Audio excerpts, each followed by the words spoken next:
बेगम ने आईने में लिपस्टिक ठीक करते हुए कहा, माँ जी, आप अपना खाना बना लेना, मुझे और इन्हें आज एक पार्टी में जाना है। बूढ़ी माँ ने कहा, बेटी मुझे गैस वाला चूल्हा जलाना नहीं आता। तब बेटे ने कहा, माँ, पास वाले दरबार में आज लंगर है, तुम वहां चली जाओ ना, खाना बनाने की कोई नौबत ही नहीं आएगी।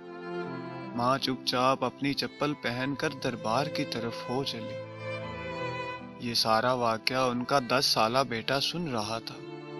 पार्टी में जाते वक्त रास्ते में उसने अपने पापा से कहा, पापा, मैं जब बहुत बड़ा आदमी बन जाऊंगा ना, तब मैं भी अपना घर किसी दरबार के पास ही बनाऊंगा। माँ ने उसकी वजह पूछी, क्यों बेटा? तो उसने जो जवाब दिया उसे सुनकर उसके माँ बाप का सर शर्म से नीचे झुक गया, जो अपनी माँ को दरबार में छोड़ आए थे। उस बच्चे ने कहा, क्योंकि माँ, जब मुझे भी किसी दिन ऐसी ही पार्टी में जाना हुआ तो तुम भी तो किसी दरबार में लंगर खाने जाओगी ना, और मैं नहीं चाहता कि तुम्हें कहीं दूर किसी दरबार में जाना पड़े। पत्थर तब तक सलामत है जब तक वो पहाड़ से मुंसलिक रहे, पत्ता तब तक सलामत है जब तक वो दरख्त से मुंसलिक है, और इंसान तब तक सलामत है जब तक वो खानदान से मुंसलिक है।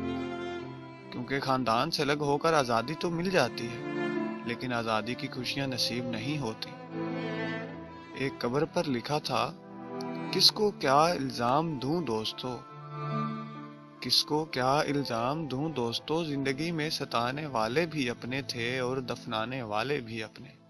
ना अपनों से खुलता है ना गैरों से खुलता है, ये जन्नत का दरवाजा माँ के पैरों से खुलता है। ये जन्नत का दरवाजा माँ के पैरों से खुलता है।